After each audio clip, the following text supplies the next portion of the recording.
Hello दोस्तों, नमस्कार।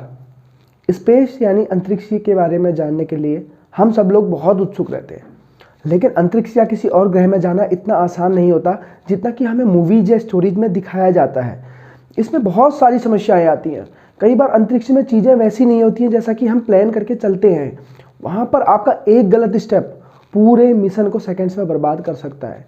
आज हम जानेंगे कि धरती से अंतरिक्ष में कैसे जाते हैं और वहाँ से कैसे वापसी करते हैं। इसको हम नासा के एक फेमस और सबसे खतरनाक मिशन अपोलो 11 के जरिए जानेंगे कि पृथ्वी से इंसान कैसे चंद्रमा में गए और वहाँ से कैसे वापस आए। पूरे मिशन को हम गहराई से जानने की कोशिश करेंगे। इसके लिए आप वीडियो के अंत तक जरूर बने रहिएगा। नासा यानी कि national aeronautics and space administration America की एक स्पेस एजेंसी है। नासा के लिए चंद्रमा में इंसानों को भेजने का सफ़र इतना आसान नहीं रहा। सबसे पहले मिशन अपोलो फर्स्ट में इनके स्पेसक्राफ्ट के केबिन में आग लग गई थी, जिसकी वजह से उसमें बैठे तीनों एस्ट्रोनॉट शहीद हो गए।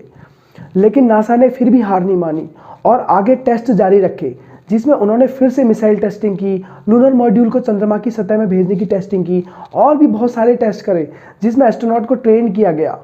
फाइनली दिन आता है 16 जुलाई 1969, जिस दिन दोबारा से इंसानों को चंद्रमा में भेजने के लिए नासा तैयार होता है और अपोलो 11 मिशन 3 एस्ट्रोनॉट के साथ लॉन्च होने के लिए तैयार होता है।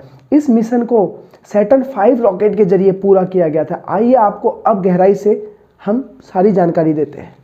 सैटर्न 5 रॉकेट को फ्लोरिडा के कैनेडियन स्पेस सेंटर से 16 जुलाई 1969 को लॉन्च किया गया था और 24 जुलाई 1969 को यह वापस पृथ्वी में आ गया था। इस मिशन को आसानी से समझने के लिए आइए पहले इसमें इस्तेमाल किए गए रॉकेट की बनावट के बारे में जानते हैं। उसको समझते हैं कि वो कैसे बना था। सैटर्न 5 रॉकेट 4 पार्ट्स में बना था।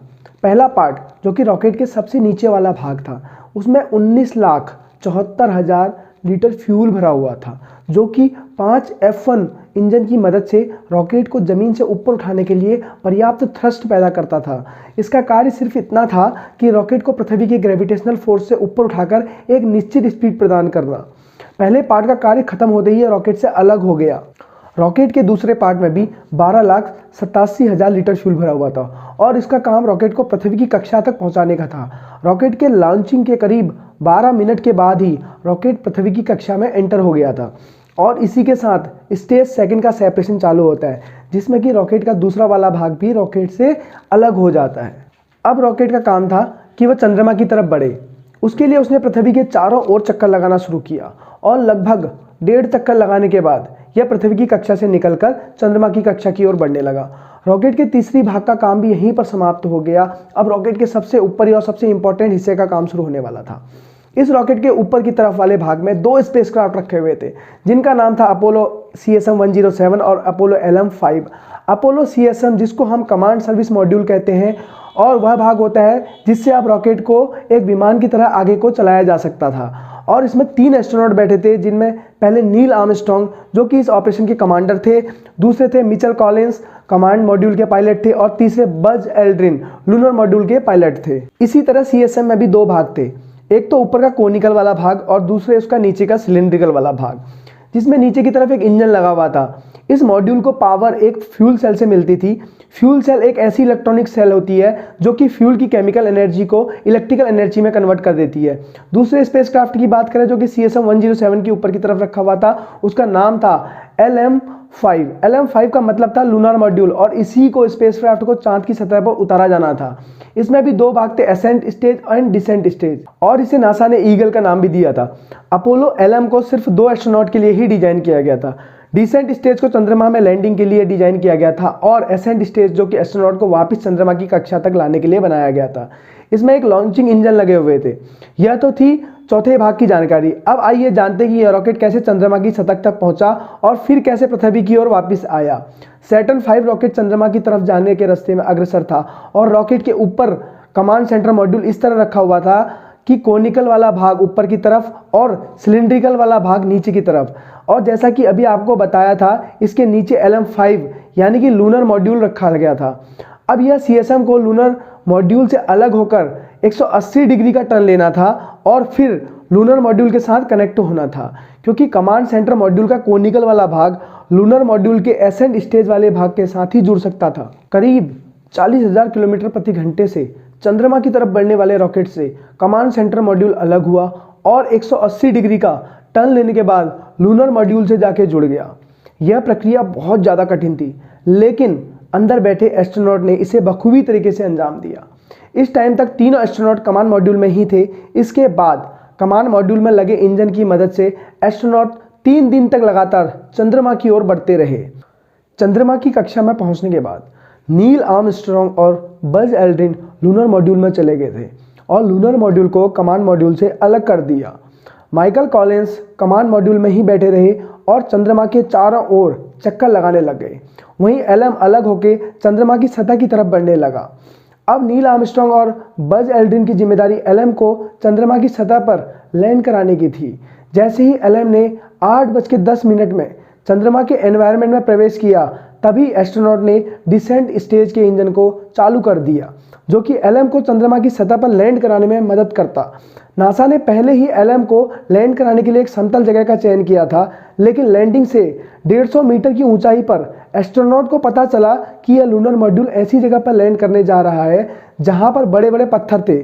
तभी नील आर्मस्ट्रॉन्ग लैंडिंग को ऑटो पायलट मोड से हटाकर टेक ओवर करते हैं और लैंडिंग की डिसाइडेड जगह से 4 मील दूर इस मॉड्यूल को लैंड कराते हैं। लूनर मॉड्यूल ने अपनी चारों लेग्स को फैला लिया और इसी के साथ 20 जुलाई 1969 को लूनर मॉड्यूल ने चंद्रमा की सतह पर सफल लैंडिंग की और इस लैंडिंग को 650 मिलियन लोग लाइव देख रहे थे। लैंडिंग के 6 घंटे के बाद नील आर्मस्ट्रॉन्ग लूनर मॉड्यूल से बाहर आए और चंद्रमा की धरती पर कदम रखने वाले दुनिया के पहले इंसान बने। उसके 20 मिनट के बाद बज एल्ड्रिन भी बाहर आए और कदम रखने वाले दुनिया के दूसरे इंसान बन गए। लगभग 2 घंटे तक दोनों लोग बाहर रहे और फोटोज खींची, अमेरिका का झंडा लहराया, कुछ डिवाइसेस चंद्रमा की धरती पर लगाए और फिर कुछ ज़रूरी चीज़ें या कह सकते हैं कि चंद्रमा की सतह से कुछ सैंपल इकट्ठे करके वापस लूनर मॉड्यूल में आ गए।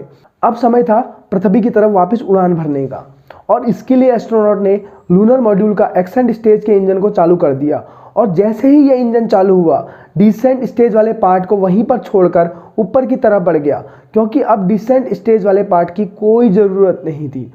एसेंट स्टेज का पार्ट इस तरह से डिजाइन था कि वह सिर्फ चंद्रमा के एनवायरनमेंट से बाहर निकल सके। अब लूनर मॉड्यूल का यह भाग चंद्रमा की कक्षा में आ गया था और कमांड सेंटर मॉड्यूल के साथ साथ चंद्रमा के चारों ओर चक्कर लगाने लगा और लगभग 1.5 चक्कर लगाने के बाद कमांड सेंटर मॉड्यूल जिस रास्ते में चक्कर लगा रहा था, यह भी उसी रास्ते में चला गया और फिर पहले की तरह ही यह दोनों मॉड्यूल आपस में कनेक्ट हो गए और कनेक्ट होने के बाद ही दोनों एस्ट्रोनॉट कमांड सेंटर मॉड्यूल में पहले की तरह वापस आ गए।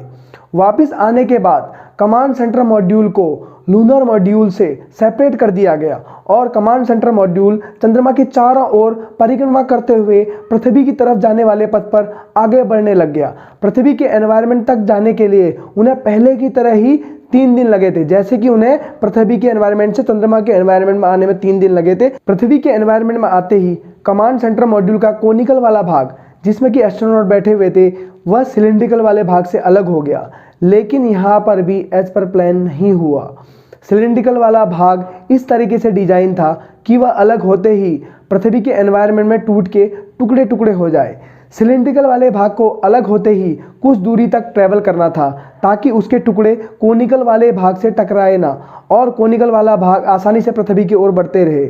लेकिन तभी पता चलता है कि सिलिंड्रिकल वाले भाग में फ्यूल खत्म हो गया था और वह कोनिकल वाले भाग के आसपास ही टूटकर बिखर गया। बट मिरेकली ये टुकड़े कोनिकल वाले भाग के साथ नहीं टकराए। अब कोनिकल वाले भाग को पृथ्वी के एनवायरनमेंट की तरफ बढ़ना था। जैसे ही यह पृथ्वी के गुरुत्वाकर्षण की सीमा में आया, वह तेजी से नीचे की ओर बढ़ने लगा और उसे वायुमंडल का दबाव और घर्षण का सामना करना पड़ा और वह एक आग की गोले की तरह प्रतीत होने लगा। इस भाग में एक तापरोधी चादर लगी होती है जो कि इस दौरान मॉड्यूल और एस्ट्रोनॉट को आग से होने वाले नुकसान से बचाती है। अगर यह चादर नहीं लगी हो या फिर किसी वजह से डैमेज हो जाए तो यह मॉड्यूल हवा में ही ऊपर जलकर राख हो जाएगा। इस प्रकार इस मॉड्यूल और एस्ट्रोनॉट ने 24 जुलाई 1969 को पैराशूट की मदद से प्रशांत महासागर में लैंडिंग करी। तो दोस्तों आपको कंटेंट कैसा लगा हमें कमेंट के जरिए ज़रूर बताइएगा और चैनल को सब्सक्राइब करना बिल्कुल भी मत भूलिएगा, क्योंकि दोस्तों यार एक वीडियो बनाने में ना बहुत मेहनत लगती है, बहुत ज़्यादा रिसर्च होता है। आप लोगों का एक लाइक, कमेंट और सब्सक्राइब मुझे और प्रेरित करेगा कि मैं इस टाइप की वीडियो आपके लिए बनाता रहूँ।